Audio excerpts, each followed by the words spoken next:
حضرت امیر حمزہ رضی اللہ تعالیٰ عنہ کا اسم گرامی حمزہ ہے، لقب مبارک سید الشہداء ہے، شہداء کے سردار، اسد اللہ و اسد الرسول، اللہ اور اس کے رسول کے شیر۔ اعزاز اور القابات ہمارے ہاں تو بے توقیر ہیں، کسی کو بھی کوئی بھی لقب دیا جا سکتا ہے، کون سا کسی نے پوچھنا ہے تو بڑے سے بڑا لقب، بڑے سے بڑا عہدہ، بڑے سے بڑا نام کسی کے بھی نام کے ساتھ آج لکھا جا سکتا ہے، لیکن دیکھا یہ جاتا ہے کہ اس کو یہ لقب دیا کس نے ہے۔ قربان جاؤں شان حضرت حمزہ رضی اللہ عنہ پر، جنہیں اسد اللہ و اسد الرسول پکارنے والی کوئی اور ہستی نہیں بلکہ ذات مصطفیٰ ہے۔ نبی رحمت جان دو عالم صلی اللہ علیہ وسلم نے خود فرمایا، مجھے اس ذات کی قسم جس کے قبضہ و قدرت میں میری جان ہے، اللہ تعالیٰ نے 7ویں آسمان پر لکھا ہے کہ حمزہ اللہ کا بھی شیر ہے، اس کے رسول کا بھی شیر ہے۔ قبول اسلام کا واقعہ بڑا دل نشیں ہے۔ نبی رحمت صلی اللہ علیہ وسلم حرم شریف میں، مکہ معظمہ میں، حرم میں تشریف لاتے ہیں۔ ابو جہل حضور علیہ السلام کو اکیلا دیکھ کر بد زبانی کرتا ہے، سخت نازیبا الفاظ کہتا ہے، بلکہ بعض روایت میں ہے کہ اپنے ہاتھ سے بھی حضور علیہ السلام کو تکلیف پہنچاتا ہے۔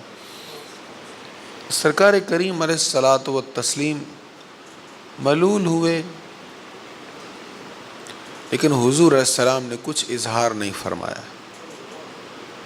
قربان جاؤں آقا کریم علیہ السلام کی ذات پر۔ ام المؤمنین سیدہ عائشہ صدیقہ رضی اللہ تعالیٰ عنہ فرماتی ہیں، میں نے کبھی نہیں دیکھا کہ حضور نے اپنی ذات کا بدلہ لیا ہو، اپنی ذات کا معاملہ معاف کر دیا کرتے تھے، لیکن جب حدود اللہ کا معاملہ آتا پھر آپ سزا دیا کرتے تھے، جب بات اللہ کی ہوتی پھر آپ درگزر نہیں کرتے تھے۔ آج ہمارے ہاں الٹ معاملہ ہے، اپنے معاملے میں ہم معاف نہیں کرتے، جب اللہ اور اس کے رسول کی بات ہوتی ہے تو ہم کہتے ہیں چلیں چھوڑیں جی، جانے دیں، کوئی بات نہیں۔ تو سرکار کریم اپنی ذات کا بدلہ نہیں لیا کرتے تھے۔ حضور علیہ السلام تشریف لے گئے، حضرت حمزہ رضی اللہ تعالیٰ عنہ بڑے بہادر تھے اور شکار کا بڑا شوق تھا، شکار کیا کرتے تھے۔ اس وقت بھی آپ شکار پر گئے ہوئے تھے۔ جب واپس آئے تو ابن جدعان کی لونڈی نے حضرت حمزہ کو بتایا، یہ رشتے میں حضور کے چچا ہیں، حضور علیہ السلام کے چچا ہیں، عمر میں 2 سال بڑے ہیں، 4 سال کی بھی روایت ہے لیکن زیادہ معتبر روایت یہی سمجھی جاتی، 2 سال عمر میں بڑے ہیں، چچا ہیں۔ اور ایک اور بھی رشتہ ہے حضور علیہ السلام کے ساتھ کہ حضور علیہ السلام کے رضاعی بھائی بھی ہیں۔ آپ نے وہ حدیث تو بارہا سنی ہوگی کہ ابو لہب کو اس کی لونڈی نے آ کر کہا تو اس نے اشارے سے آزاد کر دیا۔ جب لونڈی نے آ کے بتایا تیرا بھتیجا پیدا ہوا ہے تو اس نے آزاد کر دیا۔ بخاری شریف میں حدیث حضرت ابن عباس کے ذریعہ سے وہ کہتے ہیں، میں نے ابو لہب کو خواب میں دیکھا تو میں نے پوچھا ہاں بتا کیا ہوا؟ اس نے کہا بڑا عذاب ہوتا ہے، لیکن جب پیر کا دن آتا ہے نا، پیر شریف کا دن، پیر کا دن کوئی معمولی دن تو نہیں ہے نا، پیر شریف کا وہ دن ہے جس دن حضور تشریف لائے، اور پیر شریف کے دن نبی رحمت صلی اللہ علیہ وسلم روزہ رکھا کرتے تھے۔ یا رسول اللہ آپ کیوں روزہ رکھتے ہیں؟ فرمائے اس دن میری ولادت ہوئی۔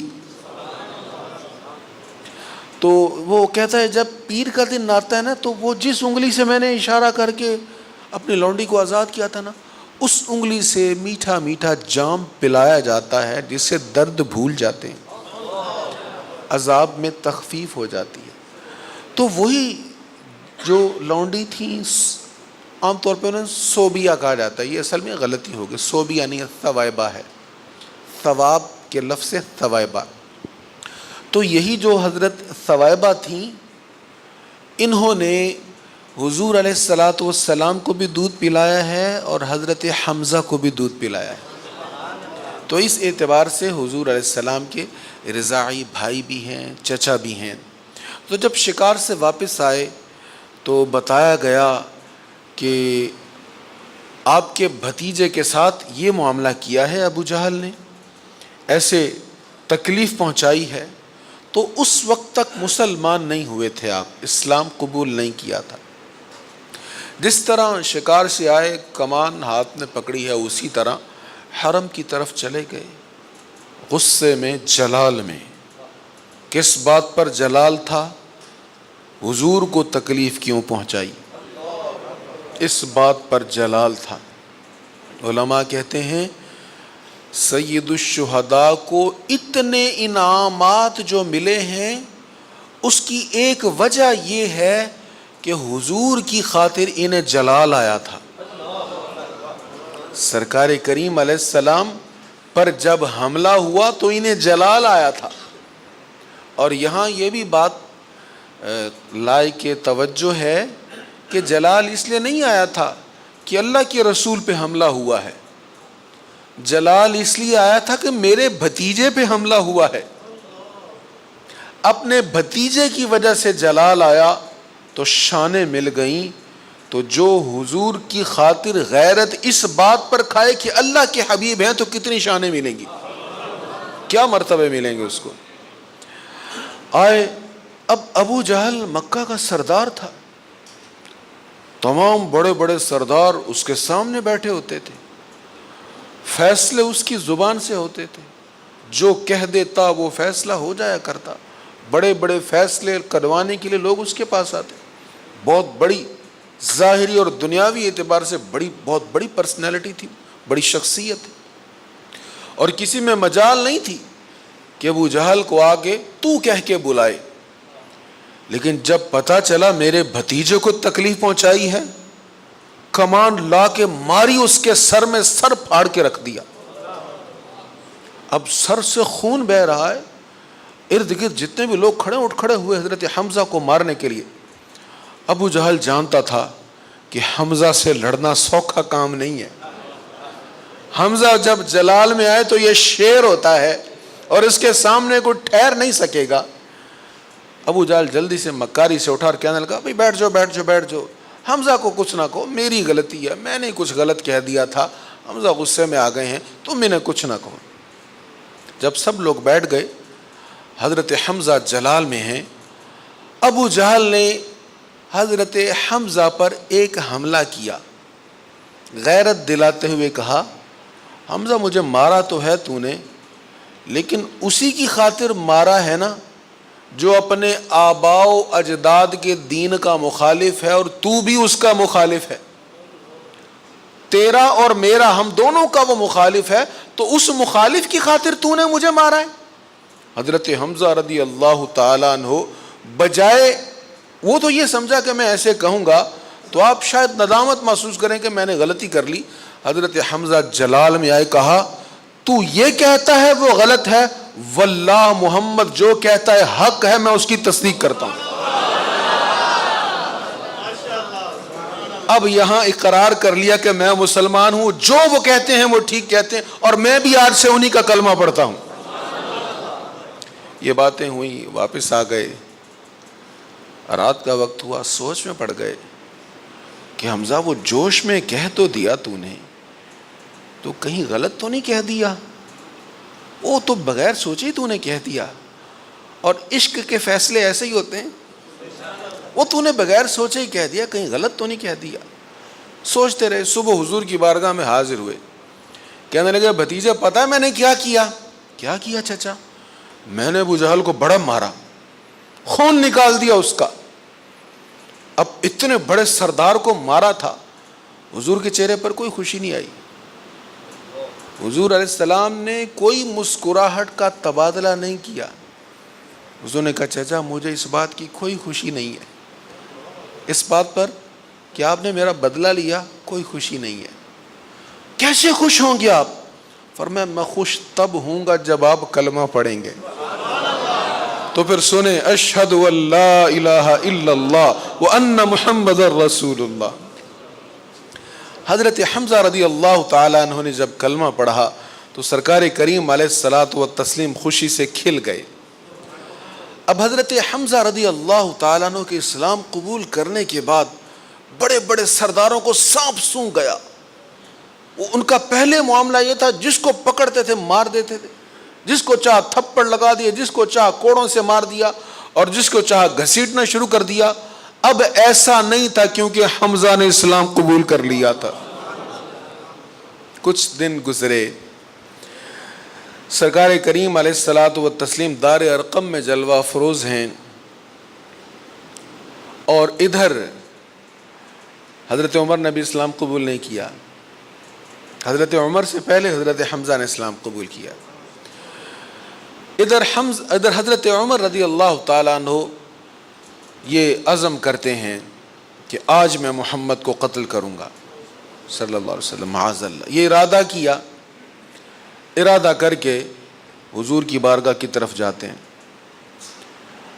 اب جلال تھا, غصہ تھا, آج یہ کام ختم کرنا ہے. لیکن حضور علیہ السلام دعا کر چکے تھے, یا اللہ عمر بن حشام یا عمر بن خطاب کے ذریعے سے اسلام کو قوت عطا فرما. اور حضور پسند یہ کرتے تھے کہ عمر بن خطاب کے ذریعے سے قوت حاصل ہو, یعنی عمر اسلام قبول کر لیں. ادھر یہ تلوار ہاتھ میں لیے حضور علیہ السلام کو شہید کرنے جا رہے ہیں, ادھر دعائے مصطفیٰ قبول ہو رہی ہے. راستے میں کسی نے کہا عمر بڑے غصے میں جا رہے ہو, کیا بات ہے, خیر تو ہے؟ کہا محمد کو آج قتل کر دوں گا. اس کو قتل کرنے جا رہے ہو, پہلے اپنے گھر کی تو خبر لو, تمہاری تو بہن اسلام قبول کر چکی ہے. اپنی بہن کے گھر کی طرف جاتے, بہن کے ساتھ لڑائی والا معاملہ ہوا, مارا بہن کو اور کہا اسلام چھوڑ دو. اس نے کہا نہیں, توڑ دے تو میریاں ہڈیاں سبھی, دامن احمد نہ چھوڑوں گی کبھی. کیا عورتیں تھیں وہ, حضور علیہ الصلاۃ والسلام کی صحابیات کی کیا شان ہے.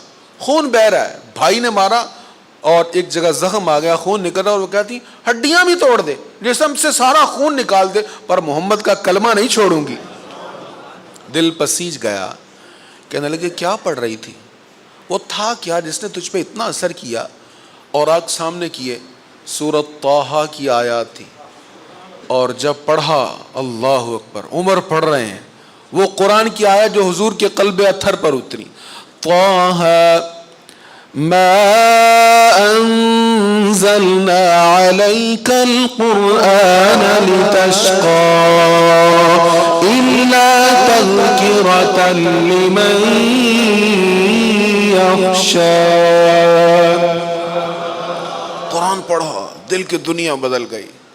عمر آخدہ پین پن اجڑے نو مینو مار دے لے چلو, مت عمر دی عمر نہ برباد ہو جائے, جتھے عمرہ سوار دے لے چلو, لے جاؤ مجھے حضور کے پاس. حضرت خباب حضور علیہ الصلاۃ والسلام کی بارگاہ میں لے کر جا رہے ہیں, عمر کو ہاتھ میں ویسے ہی تلوار پکڑی ہے. اب حضرت حمزہ کی بہادری دیکھیں, دور سے حضرت عمر کو آتا دیکھا نا تو دار ارقم میں جو صحابہ تھے ڈر گئے. عمر بڑے بہادر تھے, عمر کے نام کا بڑا رعب دبدبا تھا, عمر کا سامنا کرنے سے ہر کوئی لرزتا تھا. دور سے دیکھا دروازے کی اور سے عمر آ رہا ہے, عمر ہاتھ میں تلوار پکڑے, عمر آ رہا ہے. سید الشہداء حضرت حمزہ کہنے لگے آتا ہے تو آنے دو, پھر کیا ہے, ہاتھ میں تلوار پکڑی ہوئی ہے. اگر تو ارادہ خیر سے آ رہا ہے تو ٹھیک ہے, اگر برا ارادہ تو گھبرانے کی ضرورت نہیں, اسی کی تلوار سے اس کا سر اتار کے رکھ دوں گا. یہ شجاعت و بہادری تھی حضرت سیدنا امیر حمزہ رضی اللہ تعالی عنہ. نبی رحمت جان دو عالم صلی اللہ تعالی علیہ وآلہ وسلم کے ساتھ ساتھ رہے. صحابہ کرام علیہم الرضوان کو جب حضور علیہ السلام نے حکم فرمائے ہجرت کا, انہوں نے بھی ہجرت کی, مدینہ منورہ میں آ گئے. اور اس کے بعد غزوات میں سرکار کریم علیہ الصلوۃ والسلام کے ساتھ ساتھ تھے. بدر کی لڑائی ہوئی، حضور علیہ الصلوۃ والسلام کے سامنے کفار کا لشکر ہے. عتبہ، شیبہ، ولید تینوں سردار باہر نکلتے ہیں اور آ کے مبارزت طلب کرتے ہیں. کون لڑے گا ہم سے؟ لشکر پیچھے کھڑا ہے کفار کا. 3 کافر آ گیا ہے، ولید، عتبہ، شیبہ، اور آ کے للکارتے ہیں غرور سے، کون لڑے گا ہم سے؟ سرکار کریم علیہ السلام نے 3 انصار صحابہ کو آگے بھیجا، جاؤ لڑو جا کے. کون ہو تم؟ جی ہم فلاں فلاں ہیں اور مدینہ منورہ کے رہنے والے ہیں. اچھا تم تو دہقان ہو اور تم تو کسان ہو، کھیتی باڑی کرنے والے. ہم کسانوں سے نہیں لڑیں گے، ہمارے ٹکر کے بھیجو. تکبر تھا نا، غرور تھا. ہم کسانوں سے، چھوٹے موٹے لوگوں سے نہیں لڑیں گے، ہماری برابری کا بھیجو. جب یہ بات کی نا تو حضور علیہ السلام بھی جلال میں آ گئے. سرکار کریم علیہ السلام نے فرمایا قم حمزہ، اٹھو حمزہ. قم علی، علی اٹھو. قم عبیدہ، عبیدہ تم بھی اٹھو. ان تینوں کو سرکار کریم علیہ السلام نے بھیجا. اب جب یہ سامنے گئے، کون ہو تم؟ بتایا میں حمزہ ہوں، میں عبیدہ ہوں، میں علی المرتضیٰ ہوں. ہاں اب ہماری برابری کے سردار آئے. اب جب شروع ہوا معاملہ تو حضرت سیدنا علی المرتضیٰ اور سیدنا حمزہ رضی اللہ تعالیٰ عنہ نے پہلے ہی وار میں اپنے مقابل کو قتل کر دیا، واصل جہنم کر دیا. اور حضرت حمزہ رضی اللہ تعالیٰ عنہ نے عتبہ کو واصل جہنم کیا تھا. حضرت عبیدہ شہید، حضرت عبیدہ زخمی ہو گئے، مجروح ہو گئے. تو حضرت علی نے یا حمزہ نے بڑھ کر ان کے مخالف پر بھی وار کیا اور انہیں بھی قتل کر دیا. تو حضرت حمزہ رضی اللہ تعالیٰ عنہ ابتداءً لڑنے والوں میں تھے.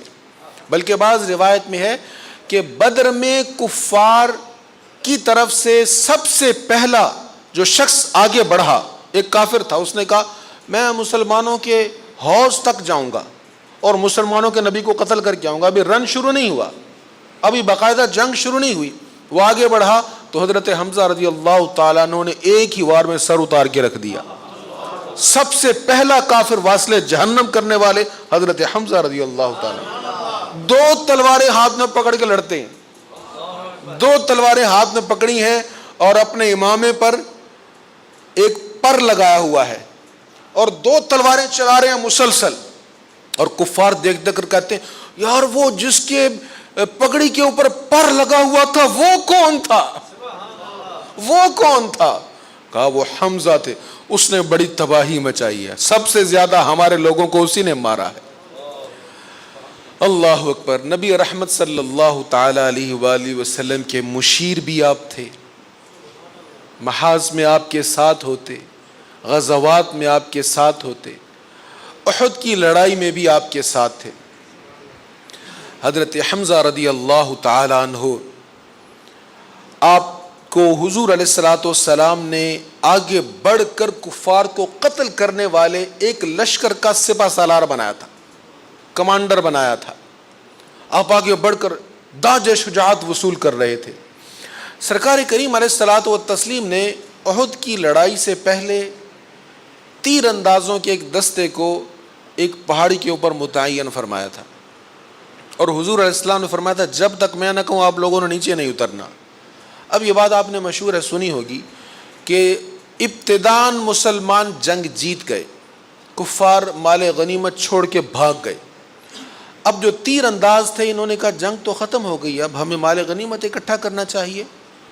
ان میں سے کچھ ساتھی کہنے لگے نہیں، رسول اللہ نے تو فرمایا تھا کہ جب تک میں نہ کہوں تم نے نیچے نہیں آنا. وہ کہنے لگے ہاں کہا تو تھا لیکن وہ جنگ کے دوران کہا تھا نا، اب تو جنگ ختم ہو گئی. بہرحال اختلاف پڑ گیا. حالانکہ سرکار کریم علیہ السلام نے یہی فرمایا تھا کہ جنگ ہو یا نہ ہو جب تک میں نہ کہوں تم نے نیچے نہیں آنا.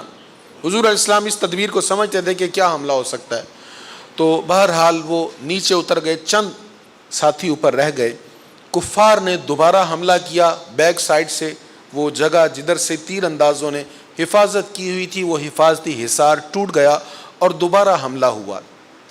اب پیچھے کی طرف سے جب حملہ ہوا تو مسلمانوں کا بڑا نقصان ہوا. اب پتہ نہیں چل رہا تھا اپنا کون ہے پرایا کون ہے. غیر کون ہے؟ اب ہر طرف سے مسلسل حملے ہو رہے ہیں اور اسی عالم میں کثیر صحابہ کرام علیہم الرضوان شہید ہو گئے۔ ایسے میں ایک کافر نے حضرت مصعب بن عمیر رضی اللہ تعالیٰ عنہ کو بھی شہید کر دیا۔ حضرت مصعب رضی اللہ تعالیٰ عنہ چہرے اور جسم اور قد کے اعتبار سے کسی حد تک حضور علیہ الصلوۃ والسلام کے ساتھ مشابہ تھے، مشابہت رکھتے تھے۔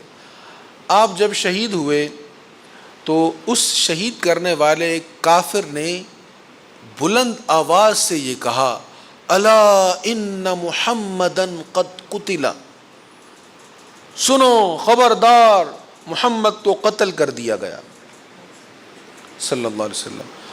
اب یہ اس نے کہا، یا بعض روایت میں کہ یہ شیطان نے آ کر کہا تھا، بہرحال جس نے بھی کہا، اس افواہ نے اور اس آواز نے مسلمانوں کا وہ نقصان کیا کہ ہزاروں کا لشکر بھی وہ نقصان نہیں کر سکتا تھا جو اس آواز نے کر دیا۔ صحابہ کے حوصلے ٹوٹ گئے کہ جب حضور نہیں ہے تو ہم نے لڑ کے کرنا کیا ہے، اب کس کے لیے لڑیں گے؟ بڑے بڑے بہادر صحابہ نے تلواریں چھوڑ دیں، یہاں تک کہ حضرت عمر رضی اللہ تعالیٰ عنہ ایک جگہ خاموشی سے کھڑے ہیں۔ ایک صحابی کہتا ہے لڑ نہیں رہے، وہ کہنے لگا کس کی خاطر لڑیں؟ جس کے لیے لڑ رہے تھے، جس کے لیے جان قربان کرنے آئے تھے، وہ تو رہے نہیں، اب لڑ کے کرنا کیا ہے؟ تو بڑے بڑے بہادر سردار صحابہ وہ بھی تلواریں چھوڑ چکے تھے کہ حضور علیہ الصلوۃ والسلام نہیں رہے۔ عجیب کیفیت تھی۔ حضرت کعب رضی اللہ تعالیٰ عنہ، آپ کہتے ہیں میں ایسے میں بھی لڑ رہا تھا، لڑتے لڑتے آگے گئے، دیکھا ایک سوار کو دیکھا، سر پر خود پہنے ہوئے ہے اور جسم پر جنگی لباس ہے، دھول اڑ رہی ہے۔ کہتے ایسے میں جب دھول اڑ رہی تھی، سارا جسم جنگی لباس میں چھپا ہوا تھا، صرف 2 آنکھیں نظر آ رہی تھیں، اور میں نے نورانی نور برساتی آنکھوں سے دیکھ لیا کہ یہ اللہ کے رسول ہیں۔ اب جب سب مغموم، ملول، کبیدہ خاطر اور مغموم اور تلواریں چھوڑ رہے ہیں، بلکہ بعض صحابہ جو پہلے لڑ رہے تھے اب جنگ میں جا رہے ہیں، شہید ہونے کے لیے، لڑنے کے لیے نہیں جا رہے کہ حضور نہیں رہے تو ہم کیا کریں گے؟ یہ سمجھا کہ حضور علیہ السلام شہید ہو گئے تو ہم زندہ رہ کے کیا کریں گے؟ جب حضرت کعب نے دیکھا تو چیخ کر بلند آواز سے کہا، ایھا الناس ھذا رسول اللہ، لوگوں دیکھو وہ اللہ کے رسول ہیں، دیکھو یہ اللہ کے رسول ہے۔ اللہ اکبر۔ اتنا کہا تو صحابہ کرام نے نعرہ لگایا، اب جوش سے صحابہ پھر کھڑے ہو گئے۔ فائدہ بھی ہوا، نقصان بھی ہوا۔ فائدہ یہ ہوا کہ صحابہ کا مورال بلند ہو گیا اور صحابہ حضور کے گرد اکٹھا ہونا شروع ہو گئے۔ نقصان یہ ہوا کہ کفار کو پتہ چل گیا کہ حضور یہاں ہیں۔ اب صحابہ حضور کا دفاع کر رہے ہیں، لیکن کفار ہر طرف سے حضور پر حملے کر رہے ہیں، ہر تیر حضور کی طرف ہے۔ عجیب عالم تھا۔ سرکار کریم علیہ الصلوۃ والسلام نے اعلان کیا، آج کون میری حفاظت کے لیے اپنی جان قربان کرے گا؟ صحابہ کرام اپنے جسموں کی ڈھال بنا کر حضور کے سامنے کھڑے ہیں، اپنے جسموں کی ڈھال بنا کر۔ حضرت طلحہ اپنے سامنے تیر پھینکے ہیں، ایک تیر اٹھاتے ہیں چلاتے ہیں، دوسرا اٹھاتے ہیں، مسلسل تیر چلا رہے ہیں، حضور پیچھے ہیں۔ سرکار کریم علیہ السلام اٹھے دیکھنے کے لیے کہ طلحہ کا تیر نشانے پر لگا ہے کہ نہیں۔ کہنے لگے یا رسول اللہ آپ نہ اٹھیے، میں چاہتا ہوں آپ کی خاطر میرے جسم پر تیر آئے اور جو تیر آپ کے چہرے پر لگنا ہے میرے چہرے پر لگے۔ چہرے پر نقصان ہونے لگے نا، چہرے پر زخم آنے لگا، ہم جلدی سے ہاتھ آگے کرتے، چہرے کو، فطرتی چیز ہے، ہر انسان اپنا چہرہ بچاتا ہے اور اپنے ہاتھ کو دفاع کے لیے آگے کرتا ہے۔ اور حضرت طلحہ حضور کی طرف آتا ہوا تیر دیکھا تو اپنا چہرہ آگے کر کے چہرے پر تیر برداشت کیا۔ کیا جذبہ تھا۔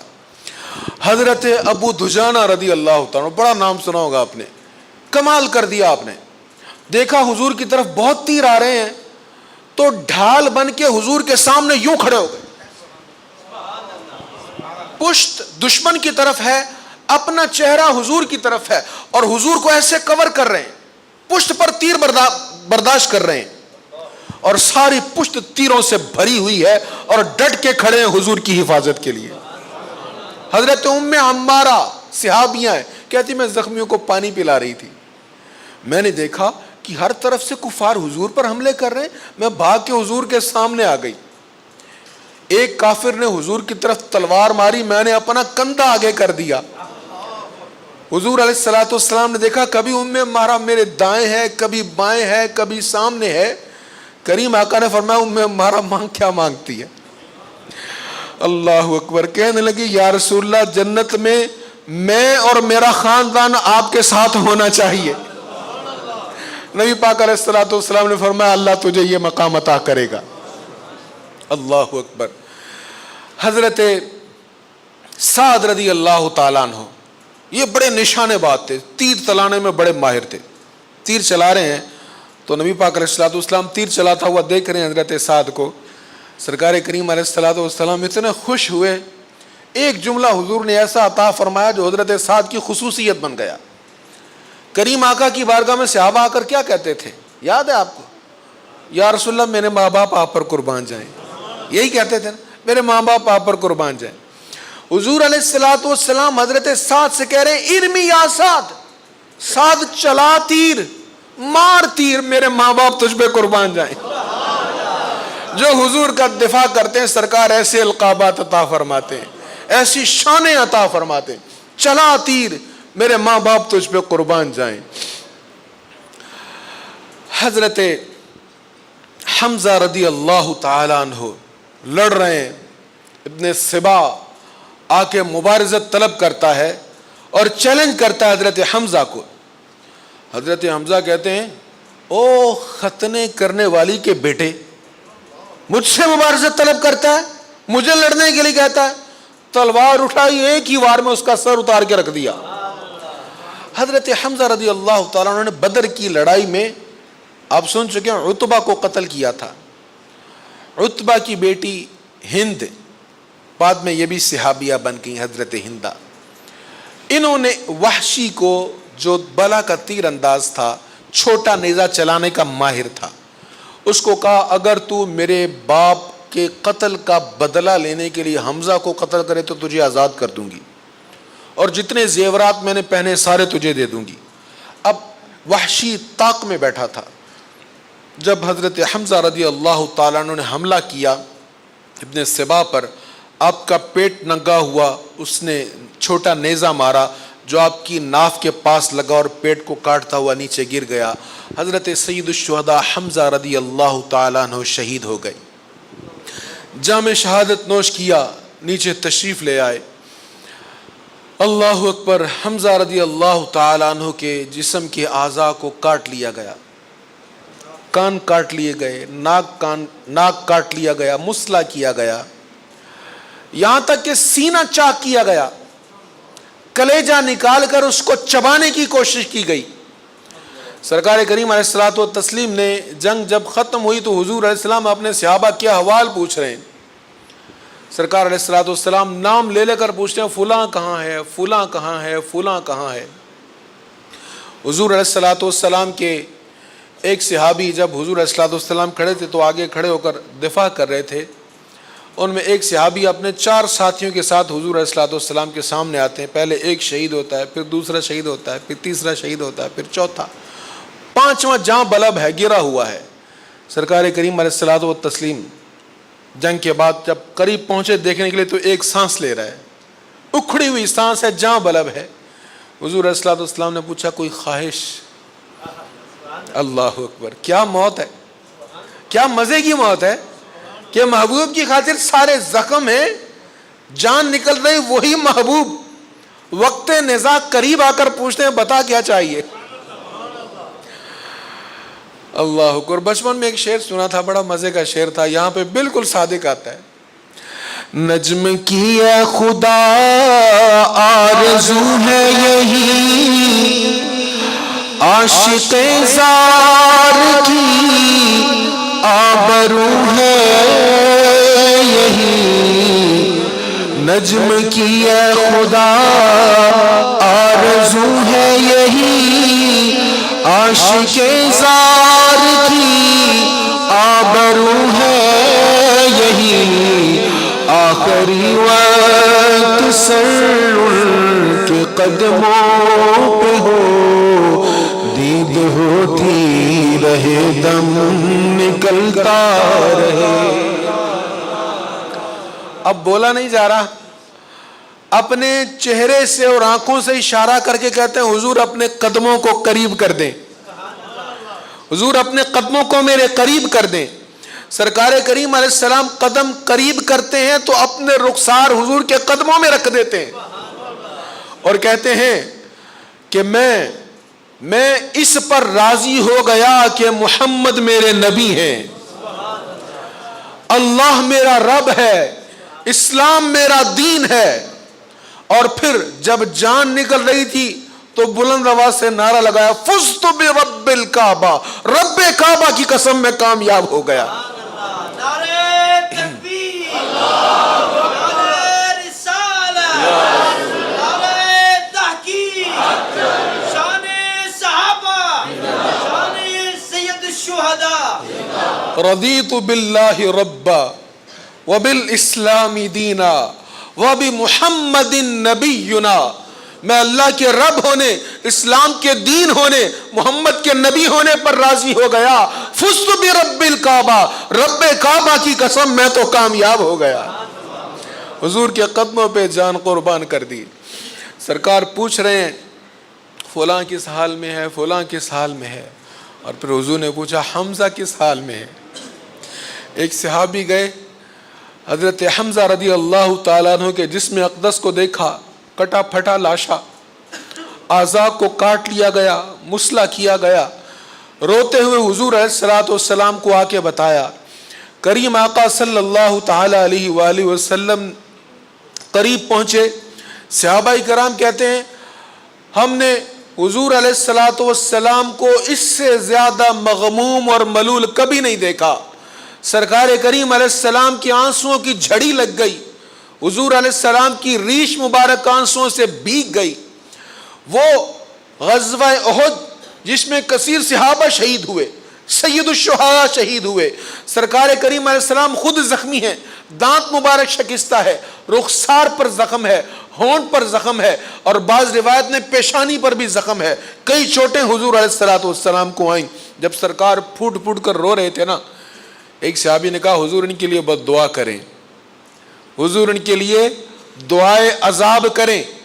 سرکار کریم علیہ السلام کو کہا یا رسول اللہ کریں دعا، ان کا بیڑا غرق ہو، یہ برباد ہو جائیں سارے کفار۔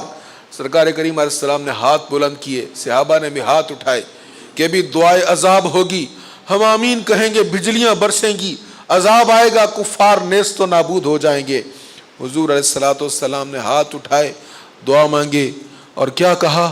اللہم اہد قومی فانہم لا یعلمون، یا اللہ ان کو میرا پتہ نہیں ہے، تو انہیں ہدایت عطا فرما دے، یہ میرے مقام سے واقف نہیں ہے۔ اللہ کی بارگاہ میں ان کی طرف سے خود ہی عذر پیش کر دیا کہ انہوں نے جو کیا میرے مقام سے واقف نہیں تھے، اس لیے کیا ہے۔ حضور علیہ السلام کی پھوپھی حضرت صفیہ رضی اللہ تعالی عنہا 2 چادریں لے کر آتی ہیں۔ اب کفن کے لیے کپڑا نہیں ہے۔ آج ہمارے پاس کتنے کپڑے ہوتے ہیں اور پھر بھی ہم کہتے ہیں جی نیا جوڑا نہیں ہے، نیا لباس نہیں ہے، زبان پر شکر نہیں آتا۔ 20 جوڑے پڑے ہوتے ہیں، موسم تبدیل ہو جائے تو ہم مغموم اور ملول ہو کر اپنی غربت اور اپنے درد کی داستان سناتے ہوئے کہتے ہیں جی میرے پاس نئے کپڑے نہیں ہیں۔ عید آ جائے اور عید پر نیا جوڑا نہ ہو تو ہم بڑے مغموم اپنے آپ کو سمجھتے ہیں۔ اور یہاں عالم کیا ہے؟ حضرت عبد الرحمن بن عوف رضی اللہ تعالیٰ عنہ کے بیٹے کہتے ہیں کہ افطاری کا وقت تھا، میں نے ابا جی کے سامنے کھانا رکھا، اس میں بھنا ہوا گوشت بھی تھا، تو حضرت عبد الرحمن بن عوف نے گوشت پکڑا، توڑنے لگے تو رکھ دیا۔ پوچھا ابا جی کھا کیوں نہیں رہے؟ وہ کہنے لگے یار وہ لوگ اچھے تھے۔ کیا کن کی بات کر رہے ہیں؟ کہا وہی جو احد میں شہید ہو گئے، وہ اچھے رہ گئے جو احد میں شہید ہو گئے۔ امیر حمزہ رضی اللہ تعالیٰ عنہ شہید ہوئے تو کفن کے لیے کپڑا نہیں تھا، 2 چادریں حضرت صفیہ لائیں۔ حضور علیہ السلام نے کہا پھوپھی جان دونوں چادریں حمزہ کو دے دوں؟ اور یہ میرا مصعب بن عمیر بھی تو پڑا ہوا ہے. حضرت مصعب وہ صحابی ہیں کہ مکہ شریف میں سب سے مہنگا لباس حضرت مصعب کا ہوتا تھا. سب سے مہنگی خوشبو مصعب لگایا کرتے تھے اور بڑے حسین اور لمبے بال ہوتے تھے. جدھر سے مصعب گزر جاتا لوگ راہوں کی خوشبو جان کر کہتے مصعب بن عمیر گزر کے گئے. اسلام قبول کیا تو ماں نے سب کچھ چھین لیا. ہجرت حبشہ میں گئے, واپس آئے تو جسم پہ ایک کپڑا تھا, ایک کپڑا جسم پر تھا اور بمشکل اپنے بدن کو ڈھانپا ہوا بکھرے ہوئے بال کریم آقا کے سامنے حاضر ہوئے. تو حضور علیہ الصلوۃ والسلام نے کہا مصعب آج تو کس حال میں ہے؟ حضور علیہ السلام نے صحابہ سے کہا دیکھو اس کا حسن و جمال تمہیں یاد ہے, اس کا قیمتی لباس تمہیں یاد ہے, اس کی عمدہ اور مہنگی خوشبوئیں تمہیں یاد ہیں, آج دیکھو میرے مصعب کے ساتھ کیا ہوا. حضرت مصعب بن عمیر کہنے لگے یا رسول اللہ مجھے کوئی ملال نہیں, اگر آپ خوش ہیں تو میں بھی خوش ہوں. آج وہی مصعب بن عمیر کا لاشا بھی پڑا ہوا ہے. حضور علیہ السلام کہنے لگے پھوپھی جان اس مصعب کو ایسے ہی رہنے دوں؟ اجازت دو تو ایک چادر مصعب کو دے دیتا ہوں, ایک حمزہ کو دے دیتا ہوں. پھوپھی جان کہنے لگی جیسے یا رسول اللہ آپ پسند فرمائیں. حضرت مصعب بن عمیر کے جسم پہ ایک چادر ڈالی گئی, حضرت حمزہ کے جسم پر ایک چادر ڈالی گئی. عالم یہ ہے, عبد الرحمن بن عوف کہتے ہیں, یہ بات کی بات ہے جب اپنے ان کا بیٹا روایت کر رہا ہے, کہتے ہیں عالم یہ ہے سر ڈھانپتے ہیں تو پاؤں ننگے ہو جاتے ہیں, پاؤں ڈھانپتے ہیں تو سر ننگا ہو جاتا ہے.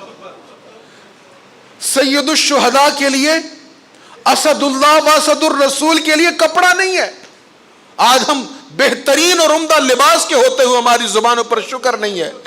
حضور علیہ الصلوۃ والسلام نے کہا ایسا کرو سر ڈھانپ دو, پیروں کے اوپر گھاس اور پتے ڈال دو. ایسے میں سید الشہداء کی تدفین ہوئی, مصعب بن عمیر کی تدفین ہوئی, کئی صحابہ کی تدفین ہوئی. نبی رحمت صلی اللہ تعالی علیہ وآلہ وسلم نے احد کے صحابہ کے لیے, احد کے شہداء کے لیے مجدہ سنایا. آپ نے فرمایا یاد رکھو جو بھی شہداء احد کو آ کے سلام کرے گا قیامت تک جو بھی آ کے انہیں سلام کرے گا وہ اس کے سلام کا جواب دیں گے.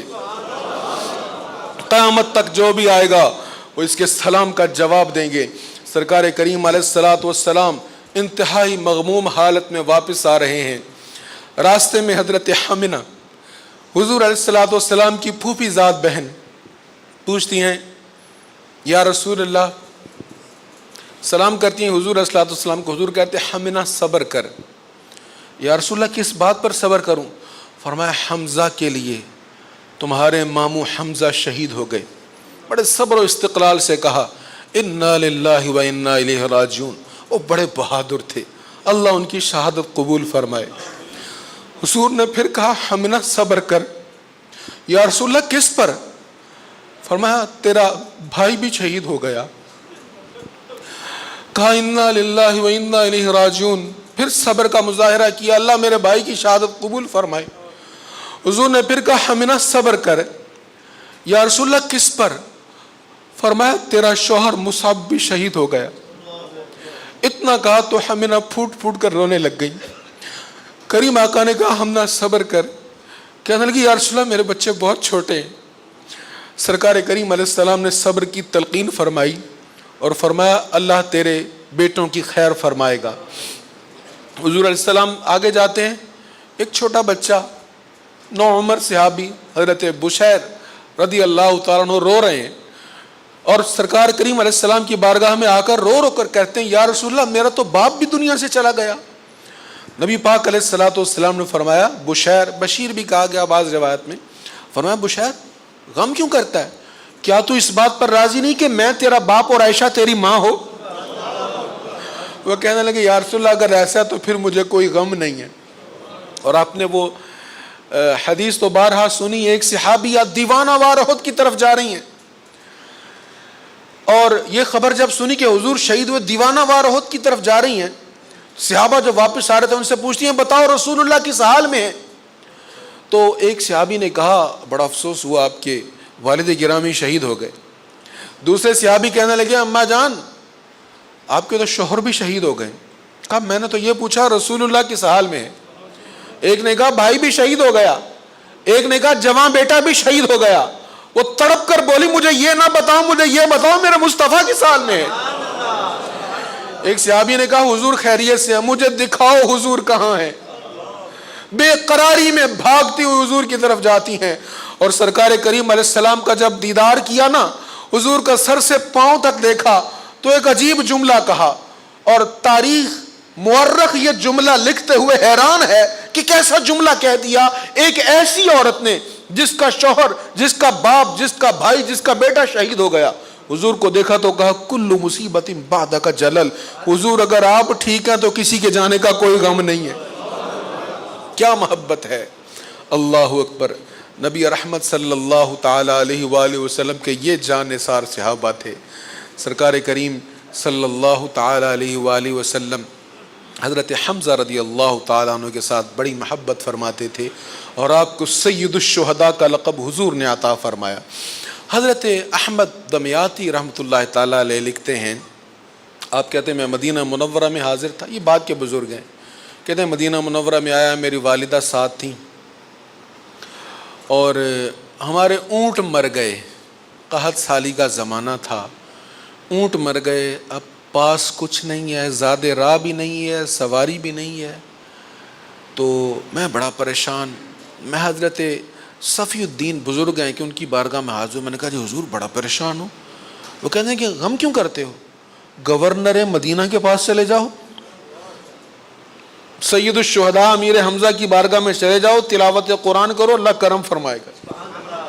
کہتے میں وہاں چلا گیا، ظہر تک قرآن کریم کی تلاوت کرتا رہا، تلاوت کرنے کے بعد پھر میں ظہر کے بعد دعا مانگی، واپس آ گیا۔ شام کا وقت ہوا تو مجھے کسی نے کہا ایک بزرگ تیرا پوچھتے پوچھتے مسجد کی طرف گئے ہیں۔ کہتے میں تلاش کرتا کرتا ان بزرگوں تک پہنچ گیا، بڑا نورانی چہرہ، بڑی وجیح شکل، بڑا نور برس رہا ہے چہرے پر۔ وہ مجھے کہنے لگے مصر جانا ہے؟ میں نے کہا جی، آؤ تمہیں مصر پہنچانے کا انتظام کروں۔ ایک قافلہ مصر جا رہا تھا، قافلے کے سردار کے پاس گئے، وہ کہنے لگے یہ ہمارے مہمان ہیں، اس کو بھی ساتھ لے جاؤ اور اس کی والدہ کو بھی ساتھ لے جاؤ، اور اس کا جو کرایہ ہے وہ مجھ سے لے لو۔ کہتے ہیں بزرگوں نے بات کی اور چلے گئے۔ گفتگو کے بعد وہ مسجد کی طرف جا رہے ہیں، میں بھی مسجد کی طرف جا رہا ہوں، میں پیچھے ہوں وہ آگے ہوں۔ وہ مجھے کہتے ہیں تو آگے چل مسجد میں۔ کہتے ہیں میں آگے مسجد میں گیا کہ ابھی پیچھے سے آئیں گے، اور جب میں نے پلٹ کر دیکھا تو مجھے وہ ملے نہیں دوبارہ۔ بڑا ڈھونڈا، ڈھونڈتے ڈھونڈتے میں حضرت صفی الدین کی بارگاہ میں گیا۔ میں نے کہا اس طرح یہ شکل صورت، یہ چہرے اور یہ قد و قامت والے بزرگوں نے ایسے سارا معاملہ حل کر دیا میرا، لیکن میں تلاش کر رہا ہوں، مل نہیں رہے۔ کہنے لگے تو جس کو تلاش کر رہا ہے وہ کوئی اور نہیں، سید الشہداء امیر حمزہ ہیں۔ مدینہ منورہ کے مہمانوں کی ایسے ہی وہ دستگیری کیا کرتے ہیں۔ اس لیے علماء کہتے ہیں جب مدینہ منورہ میں جاؤ تو سید الشہداء کی بارگاہ میں ضرور حاضری دیا کرو، اور جب دوبارہ مدینہ منورہ میں جانے کی تمنا ہو نا تو جب حاضری دو تو وہاں جا کے عرض کر آیا کرو، مہریں وہیں سے لگتی ہیں۔ اللہ تعالی ہمیں نبی رحمت علیہ السلام کی محبت نصیب فرمائے۔ 11 بار درود پڑھ لیں۔ اللہم صلی اللہ علیہ وسلم۔